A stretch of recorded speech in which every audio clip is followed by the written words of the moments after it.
YouTube, what's good? It's your boy KB and we back at it with another one.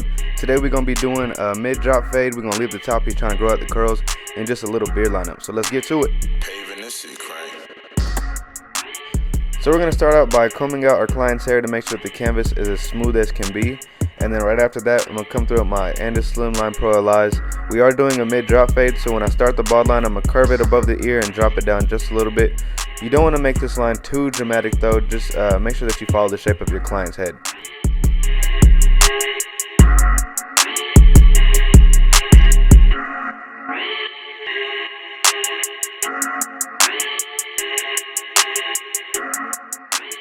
And for the way that I'm going to do this process, all the hair under the bald line is going to be my last step, and I'll take it out as soon as we're done fading everything above it. I just set in my bald line for where I'm going to do the beard lineup, and then now we're going to come in with my Andis Masters all the way open and set in our second guideline. And same thing with the bald line, just follow the same shape you set because it is a mid-drop fade, so you want to give it the illusion of a drop.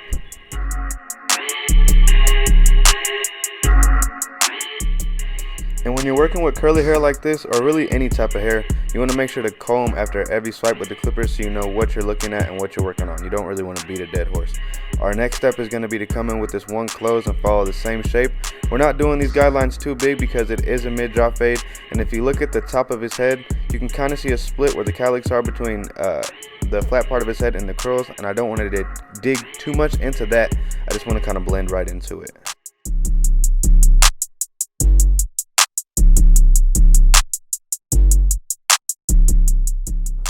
Now I'm going to come in with my 2-guard all the way closed and set in my next guideline. All these steps are is you're going to set up all of your guidelines, and then once you get to the highest guard that you're going to use, you're going to break them back down.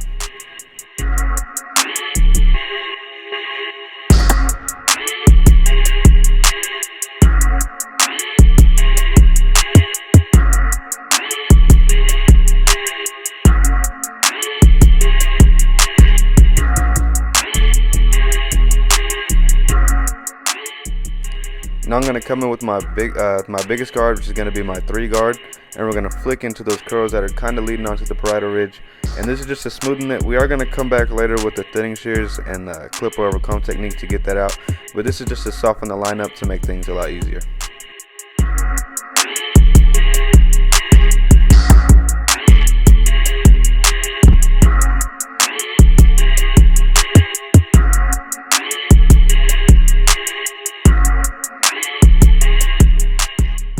Alright, like I said, after we set in all our guidelines, we're going to work our way back down. So since we did the 3, I'm going to come in with my 2 open and start flicking out right under where we left off with the 3-guard.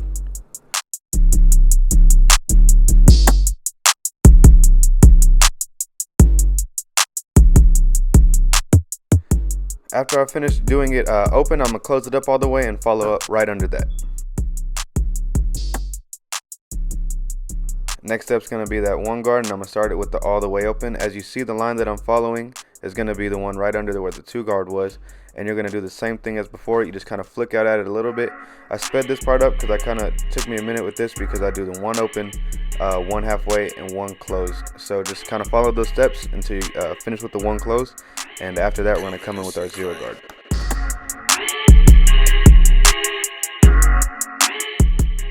And this is the main portion of the fading, so do take your time with it in detail. I personally like to detail throughout the fade, and I will do some steps after, but detailing during the fade kind of helps me attack what I can already see instead of having to find it later.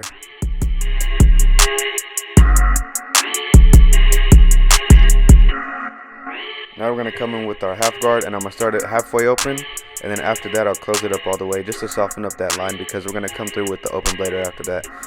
With the 0-guard, I use a lot of my corners because I don't want to dig too much into it, but you can still take the guard up pretty high because once again you did take your 1-guard all the way up there, so it's just going to do the math and blend right into it. So don't be scared to get up, but also use your corners to do a little bit more detail work and really sharpen up that fade.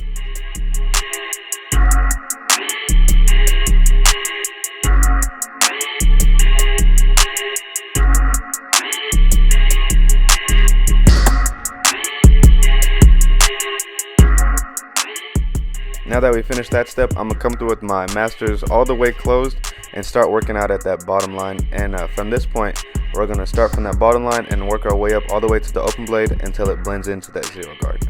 And now we're going to come in about halfway, and you're working your way up. Be patient with this step. You are moving your way up slowly, but it shows a lot of detail in the blend once you're finished with it. I'm going to go ahead and close it back up to take out that faint line that I set with the halfway. And then after that, open the blade up all the way and start flicking out at that last line you see. This part is going to take a little bit of lever play, so like I said, be patient with it. Play with your levers. Add on the 0 guard if you had to. Just whatever it's going to take for you to get that line out. But it really shouldn't take that much besides some corner work, some lever play, and flicking off on the head.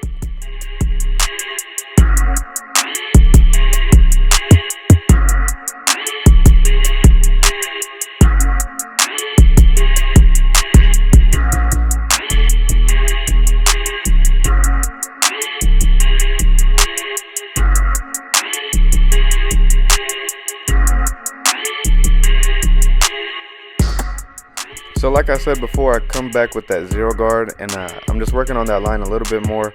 I think right here I got the blade all the way closed, but just whatever it takes for you, open, close, halfway, just same thing. Flick it at that line and be patient with it.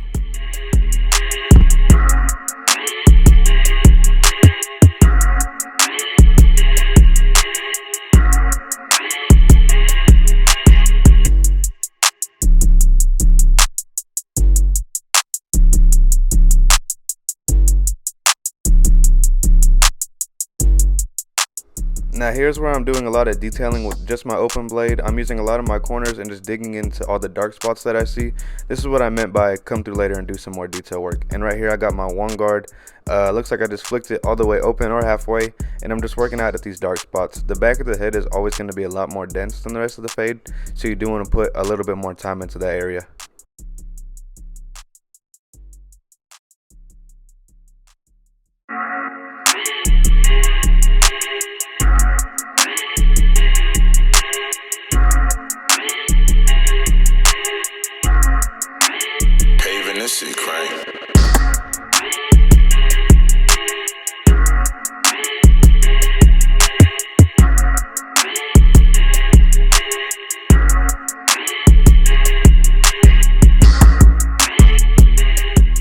So here's when I come in with the clipper over comb. I am using open blade technique to kind of use them as thinning shears, but it will take off a lot of that bulk and it will blend into your fade. And if that doesn't work, just come through with the last guard you use, which will be a 3 for this fade, or your thinning shears, or you could also just close up the blade all the way. It's a little less forgiving, to be honest with you, but if you know how to do clipper over comb, it's very simple.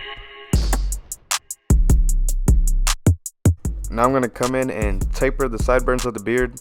It's just simple steps, open, halfway, closed, and then I'm going to come through with my 0 guard and then do that about halfway or close to work it at that line. It's not going to be too much of a fade, just enough to not have the sideburns so squared off.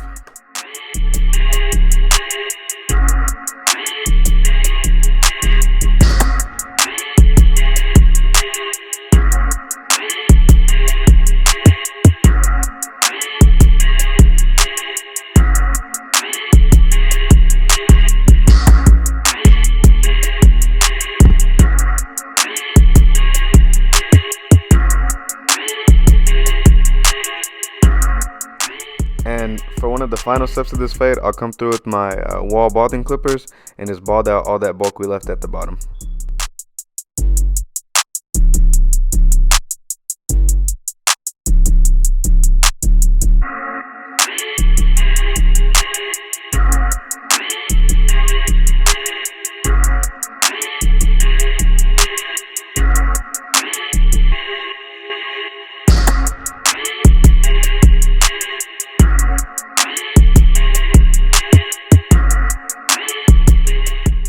After that, I come through with my Babyliss single foil shavers and just bald out right under where I left off with the balding clippers.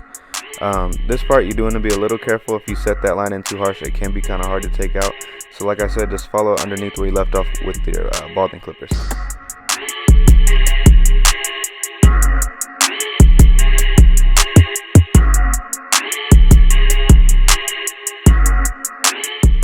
Now to help me out with the C-note, I come through with the Magic Barber's pencil and I set my first line, and then on the curve I'm going to set my second line, and it'll be easier to trace on my trimmers, and then after I hit it with the razor and some enhancements, I'll be able to look at what I need to detail some more.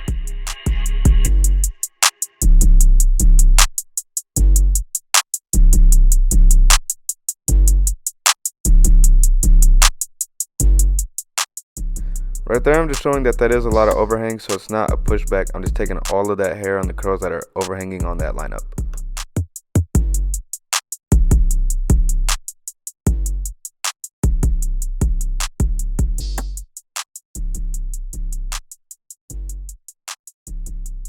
And like I said, I just follow the shape that I set with that pencil to put in the curve that I want, or the curve that you can really envision in your head. If you don't have the pencil, just kind of do what you can to make a sharp C note, but also don't push it back too much. It's easier to kind of start from the bottom and work your way to the top like I am right here. But there's no such thing as a right way in barbering, I feel like, so just do whatever you can to make it as sharp as possible, but also as natural as possible as well.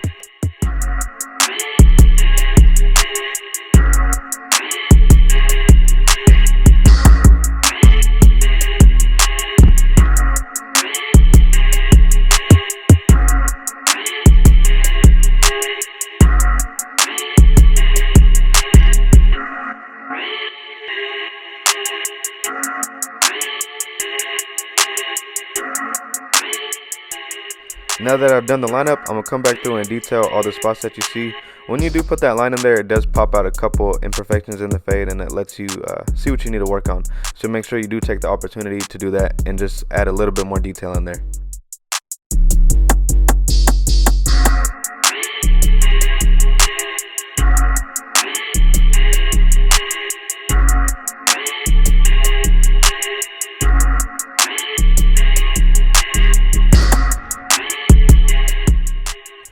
Now I'm going to come through and line up the back of the beard, and then same thing like I did on the C note. I'll follow that lineup with my Maddox barber pencil and just follow my trimmers and then come through with the razor.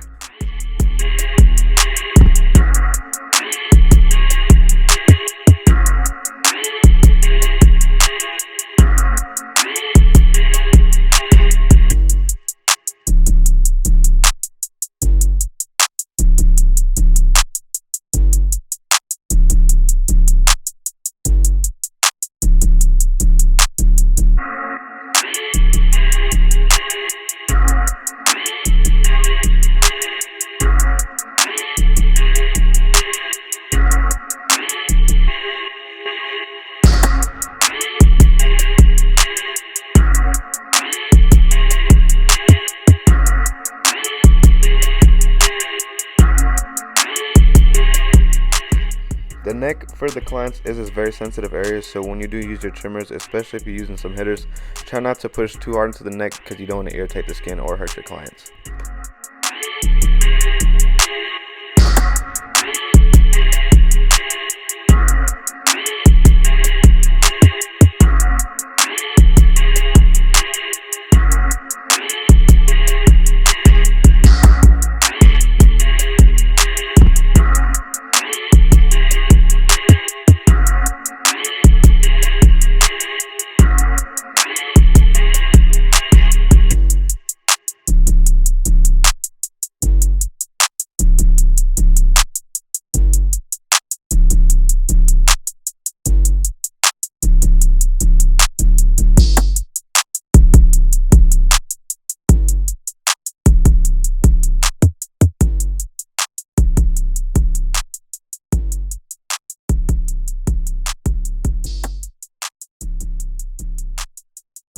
Now I'm come through with the razor, and the only advice I can really give you for this is just to make sure you stretch the skin the opposite way that the blade's going to help the tension stay pretty tight and the blade will run across a lot smoother.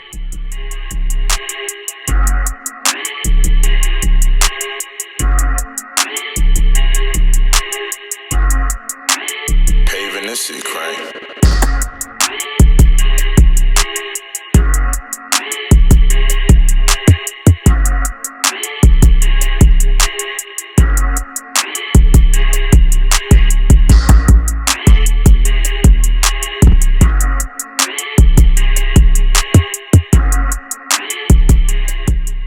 YouTube, this is the finished look of the cut. I do appreciate you guys watching this. If you could please like, comment, subscribe, and share this video, and let me know what you guys want to see next down below in the comments.